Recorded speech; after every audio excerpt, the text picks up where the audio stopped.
आतंकवाद और पानी दोनों एक साथ नहीं चल सकते हैं। और इसी में आर्टिकल 3 का भी आप जिक्र कर रहे हैं कि उसके तहत भारत को पूरा अधिकार है कि वो इस पूरे समझौते पर रिव्यू कर सकता है। लेकिन आपको लगता नहीं है कि थोड़ी सी भारत ने देरी कर दी? अगर पहले से ही करते तो पाकिस्तान थोड़ा सा उस पर लगाम लगा सकते थे, उसकी आतंकी गतिविधियों पर। और इसके बाद अब पाकिस्तान की मुश्किलें कितनी बढ़ने वाली है, क्या सुधरेगा वो अपने रवैये में?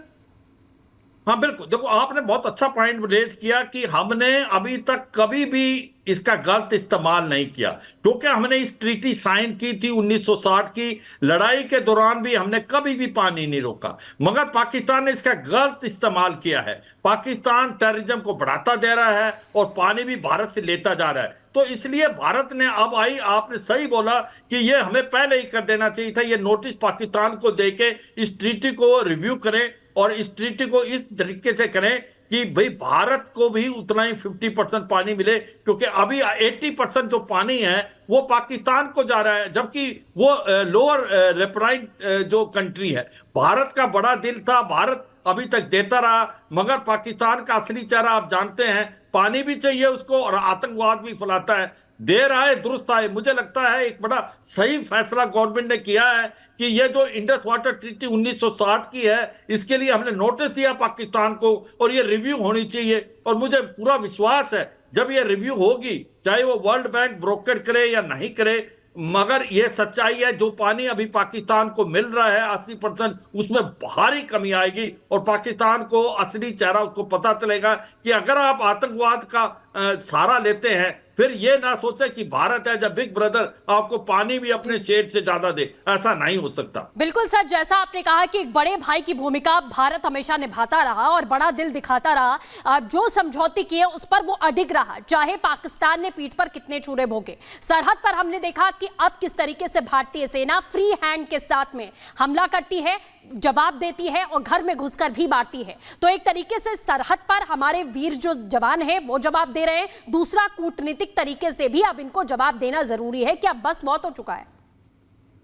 हाँ बिल्कुल, आपने बहुत ठीक बोला कि अब वो समय आ गया कि जो पाकिस्तान को असली जो उसका चेहरा है उसको हम बेनकाब करें और उसको दिखाएं कि ये अगर आप आतंकवाद का सहारा नहीं छोड़ेंगे तो भारत के साथ ना तो आपके कोई रिलेशनशिप हो सकती, टेररिज्म और talks can not go together. और ये सच्चाई है, जो लाइन ऑफ एक्चुअल कंट्रोल है या लाइन ऑफ कंट्रोल है जो पाकिस्तान के साथ है, उसमें भारत बहुत ही अग्रेसिव है। और अब अगर पाकिस्तान आतंकवाद वहां से भेजने की कोशिश करते हैं तो हमारा जो काउंटर बिल्कुल शिवाज सर आपके पास लौटेंगे। इस समय वरिष्ठ पत्रकार हामिद खान साहब जुड़ गए पाकिस्तान से। जिस तरह से पाकिस्तान में गलत गतिविधियां की जा रही हैं और अब भारत ने फैसला कर लिया हामिद खान साहब कि हम उस पर विचार करेंगे, जो 1960 में हो रहा था वो नहीं चलेगा क्योंकि बहुत सारी परिस्थितियां बदल गई हैं और भारत सरकार अब इस पर विचार भी करेगी। क्या कहेंगे आप? देखिए, बात यह है कि भारत से कश्मीर के मकबूजा कश्मीर के हालात संभाले नहीं जा रहे। भारत ने सारी कोशिशें कर ली, वहां पर जो कश्मीरी श्रीनगर पुलवामा बारामूला का कश्मीरी है वो आजादी लिए बगैर तो आपको छोड़ेगा नहीं।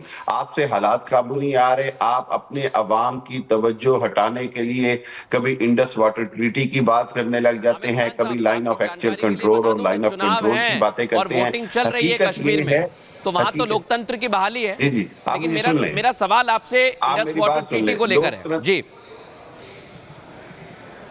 जी, मैं ये कह रहा हूं कि जो इंडस वाटर ट्रीटी है वो एक इंटरनेशनल माना हुआ एग्रीमेंट है। भारत ने ऑलरेडी उसके बहुत सारे जो है वो ब्रीच किया है, अपने गलत डैम बनाकर, जो कि किसी भी इंटरनेशनल कोर्ट को कभी भी कबूल नहीं होगा। अगर पाकिस्तान किसी भी इंटरनेशनल अदालत में जाए तो भारत ने जिस अंदाज में पाकिस्तान का पानी रोका हुआ है, लेकिन तमाम इंटरनेशनल कवानीन की खिलाफ वर्जी है। आप भी ये जानते हैं कि भारत ने पाकिस्तान का पानी रोका है, चाहे वो दरियाए रावी हो, सतलुज हो या चनाब हो, और पाकिस्तान का पूरा हक बनता है, अधिकार है पाकिस्तान का कि पाकिस्तान भारत को इंटरनेशनल कोर्ट में ले जाए और सिंतास मुआहदा तोड़ने के ऊपर, सिंतास मुआहदे की खिलाफ वर्जी के ऊपर भारत पर पाबंदियां लगवाने की बात की जाए, इंटरनेशनल इकोनॉमिकल सैंक्शंस की बात की जाए। क्योंकि भारत ने जिस अंदाज में पाकिस्तान का जो पानी रोक कर जिस अंदाज में इस मुआहदे की खिलाफ वर्जी की,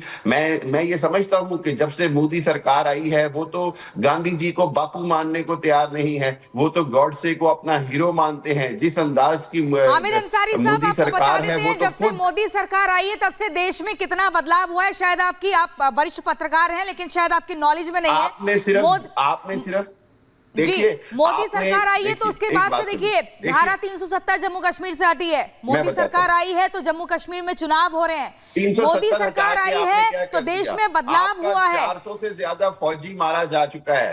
आपका 400 से ज्यादा फौजी जो है 370 हटाने के बाद कश्मीर में मारा जा चुका है। आपका फौजी कश्मीर में खुदकुशियां कर रहा है। आपका फौजी जो है वो कश्मीर में ड्यूटी ज्वाइन नहीं करना चाहता। आपका ऑफिसर कश्मीर में ड्यूटी ज्वाइन नहीं करना चाहता। ये 370 हटा के मोदी ने किया। 370 हटा के इलेक्शन नहीं लड़ सकी। देखो ये सच्चाई है जो ये बोल रहे हैं, एक बार सुनने दो। अभी आपका हमने सुन लिया है, अब आप सुने। देखो सच्चाई ये है कि आप अपना आईना झांक के देखें। अभी आपने मुजफ्फराबाद, मीरपुर, कोटली, झांगड़, ददनियाल बाग, वहां पर लोग सड़कों पे खड़े हुए हैं। वहां पर चक्का जाम है और शटर डाउन है। वो भारत में मिलना चाहते हैं। उसकी वजह ये नहीं है, उसकी वजह है इकोनॉमी। भारत का जम्मू और कश्मीर 70 साल आगे निकल गया पीओजे से और गिलगित पाकिस्तान से। आपने उसको एक प्रकार सेकंड क्लास सिटीजन माना है। नीलम नदी का मुंह मोड़ के आपने पंजाब की तरफ कर दिया। मंगला डैम में बिजली पैदा होती है, वो पहले पंजाब में जाती है, फिर पीओजे के में जाती है, और वो 170 रुपए पर यूनिट। तो आप देखो, आपको सच्चाई ये है कि भारत का बहुत बड़ा दिल है। भारत ने ये जो अभी आपकी इंडस वाटर ट्रीटी थी, उसके तहत अभी तक कभी लड़ाई के दौरान भी पानी को बंद नहीं किया। जो आप ये कृष्ण गंगा हाइडल प्रोजेक्ट की बात कर रहे हैं, ये आप गए हैं, आप इंटरनेशनल कोर्ट में हारे हैं, और ये सच्चाई है। As per the provision of Indus water treaty हम इसका रिव्यू ले सकते हैं आर्टिकल 3 की तरह। तो देखो सच्चाई देखें। आज आपका खैबर पख्तूनख्वा में क्या हो रहा है? तालिबान पाकिस्तान कितना सक्रिय हो रहा है। बलूचिस्तान लिबरेशन आर्मी कितनी फ्रीडम स्ट्रगल कर रही है बलूचिस्तान में। और आपको यह समझना चाहिए कि पाकिस्तान आतंकवाद का साथ नहीं छोड़ेगा, और आपकी इकोनॉमिक क्राइसिस इतनी बढ़ती जा रही है, एक सिविल वार जैसी सिचुएशन पैदा है।